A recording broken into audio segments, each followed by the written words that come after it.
మేము చూచి నేను, నన్ను చూచి మీరు పరితపించు కాలం ముగిసినది.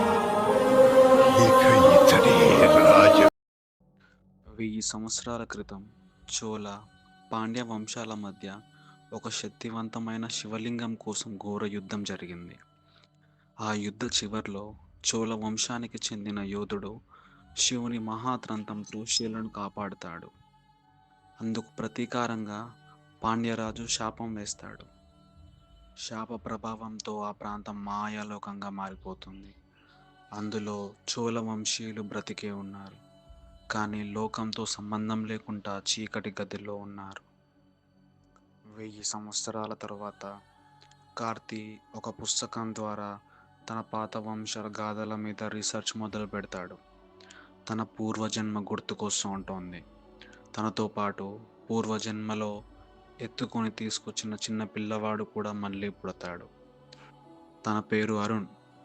అరుణ్ తన పూర్వీకులు చేసిన త్యాగం గురించి, తన వంశానికి జరిగిన అన్యాయం గురించి గ్రహిస్తాడు. ఒక పాత గ్రంథం ద్వారా అరుణ్కి తన వంశం పాండ్యులతో జరిగిన చరిత్రను, తాను చోళ రక్తానికి వారసుడనని తెలుస్తుంది. అతనికి అర్థమవుతుంది, నా జన్మకు శివుని సంకేతం ఉందేమో అని. అతను కార్తీని తిరిగి కలుస్తాడు. ఇద్దరూ కలిసి మరోసారి అదే ప్రాంతానికి వెళ్తారు.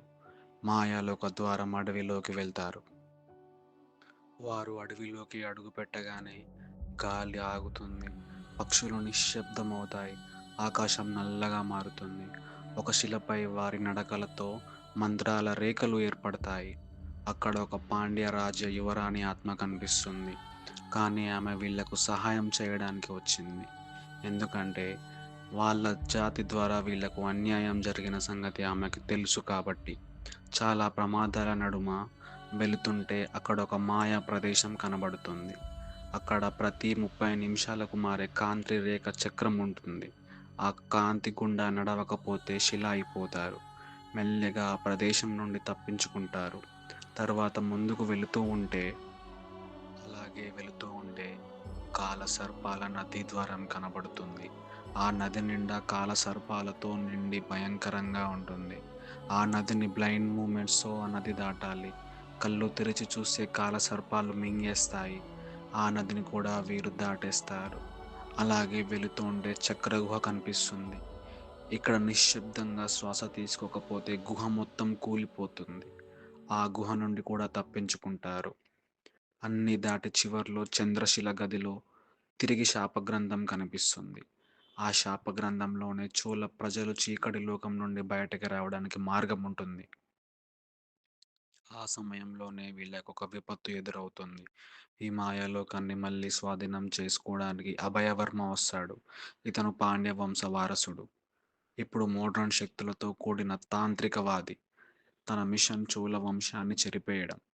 అతనికున్న విపరీతమైన శక్తులు, రక్తతంత్ర విద్య, శబ్ద హృదయ గ్రహణం, కాలమంత్ర లూప్, వీటి ద్వారా కార్తీని బంధిస్తాడు. సమయం మించిపోతుంది అని తెలుసుకున్న అరుణ్ తన రక్తాన్ని చంద్రశిలపై నామం చేసి తానే చోళ వంశపు చివరి వారసుడిగా ప్రకటిస్తాడు. ఆ సమయంలో పాండ్య యువరాణి ఆత్మ కూడా తనకు శక్తిని పంచుతోంది. చోళ పాండ్య సంస్కృతుల సమ్మేళనంగా శాపం తెరుచుకుంటోంది.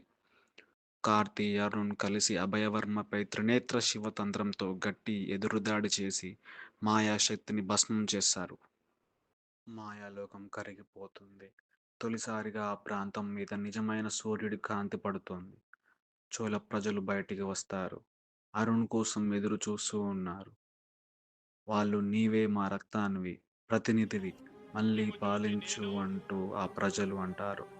నన్ను చూచి అరుణ్ మీరు తన నడకతో చంద్రశిల వద్ద సింహాసనాన్ని ఎక్కుతాడు. పరితపించు కాలం ముగిసినది.